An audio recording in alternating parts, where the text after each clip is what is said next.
Number 11, Devin Bush off the board. I think his range, in all honesty, maybe as high as 6. That's kind of a bit on the upper echelon. 2, he's not getting out of the top 20. And the Bengals at 11 are a perfect landing spot if Devin White is off the board. Those two are clearly the top 2 linebackers this year. And Bush is a little bit undersized, but he's an elite athlete. I think he would be a fantastic fit in Cincinnati to come in and instantly be a starter for them. Yeah, they brought back Preston Brown. There's not a whole lot more there at the linebacker spot, especially with Vontaze Burfict out. So Bush at 11 to the Bengals, I like that fit a lot. I also like this fit, TJ Hockenson to number 12. Now, this is my post-free agency mock draft. Pre-free agency, it was Brian Burns or an edge rusher. You bring in 2 Smiths, Preston, and Zadarius.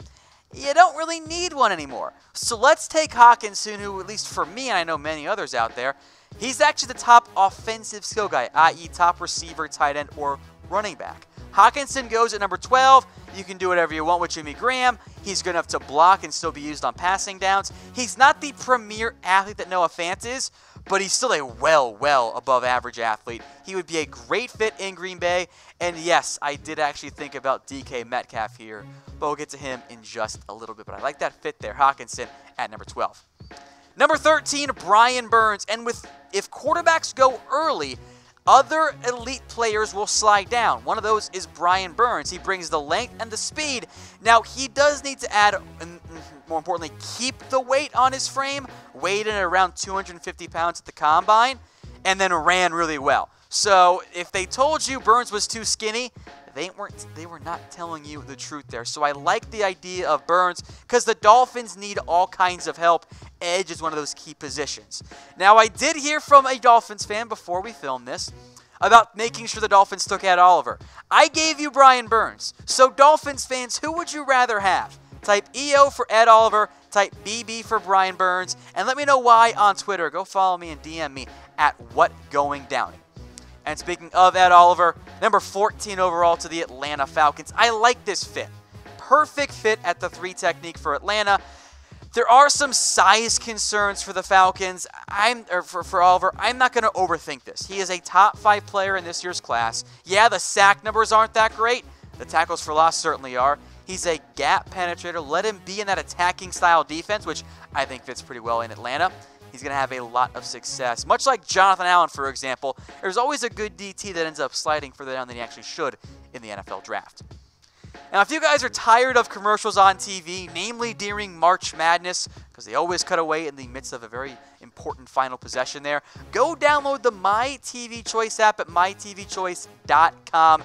Instead of commercials, it's going to put content like ours from Chat Sports right onto your TV. It's the best way to go about it during March Madness. No more commercials. Instead, you'll get awesome sports content. That's the My TV Choice app at mytvchoice.com.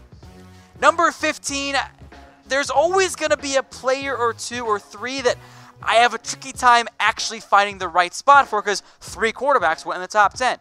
This time around, it's DK Metcalf. He's a freak athlete despite, the iffy agility drills, and by iffy I mean pretty poor, but he's a size speed freak. The production was up and down mostly because of injuries, so maybe that does drop him a little bit more than, say, top 10, but if the Redskins get a chance to take him at number 15, that's a really good pick, and Redskins fans, you're welcome that I did not mock you Daniel Jones this time around. Now, will DK Metcalf be a top 10 pick? Type Y for yes, type N for no. I think maybe the Niners, although I don't think he's going to go quite that early. I think the Giants probably won't. The Jags, Bills, and maybe the Lions could. But if he gets out of that top 10, Bengals aren't going to go receiver, I don't think. I don't think Dolphins would. Falcons won't. So maybe the Packers, I think, is a possibility. And then if not, he falls to 15 for the Redskins. Number 16, Jonah Williams off the board. I hope that Carolina learned their lesson last year where their quarterbacks kept getting hurt because their offensive line was bad. Yes, they brought back Darrell Williams and they have Taylor Mott, and those two can both play tackle. But you still need offensive line help, and Jonah's the best one on the board. Play him at left tackle. Play him at right tackle. Play him at pretty much any spot on the offensive line, and it's going to work out. So move Mott to guard for a year, move Williams to guard for a year, move Jonah to guard for a year, whatever. Either way, let's solidify the left side of that offensive line, and Jonah Williams does that in a big, big way. I also thought about maybe a corner. I thought about Greedy here. And, of course, edge rusher also a big need for Carolina. Let's move to number 17, Andre Dillard. Remember, this pick is as a result of the Odell Beckham trade. Now, with Nate Solder in town, you're going to move Dillard to right tackle. That's fine. The Giants have two big needs beyond quarterback: edge rusher and offensive tackle help. I think that Dave Gettleman's MO is going to be to target an offensive lineman either at pick 17 or maybe at pick 6 if they don't go quarterback. Then it becomes an edge rusher later on, but Gettleman's MO, as it turns out, is not actually to invest in an edge rusher early. Hasn't been what he's typically done in Carolina.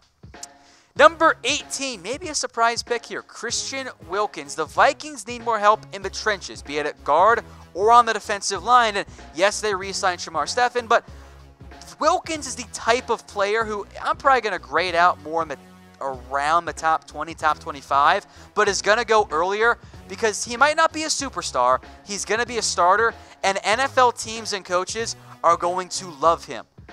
He is that type of player and person. He's going to go a little bit earlier, maybe even than this. I would not be stunned if Christian Wilkins was your surprise top 15 pick, maybe even over some other notable defensive linemen. Number 19, Garrett Bradbury to Tennessee. He's a center, but he can also play guard. Both of those spots, mostly guard, is a big area of need for Tennessee. Number 20, Greedy Williams to the Pittsburgh Steelers. He's got flaws, plenty of upside though as well. This is the type of prospect Pittsburgh could target, and I think in general, especially with the Browns off the board now, the corners could slide a bit. I don't know if Atlanta or the Redskins or the Dolphins will. That could push them outside the top 15. Minnesota, I would assume, is not going to go corner. I don't think the Giants will. I don't think the Titans will. So that could push down a corner like Greedy Williams, who again is my number 1 cornerback this year. I think he'd be a very good fit for Pittsburgh. I don't see him getting much further outside of the top. Let's just say 24 in that Pittsburgh, Seattle, Oakland Raiders range. So Greedy Williams goes off the board there at number 20. A great pick for Pittsburgh.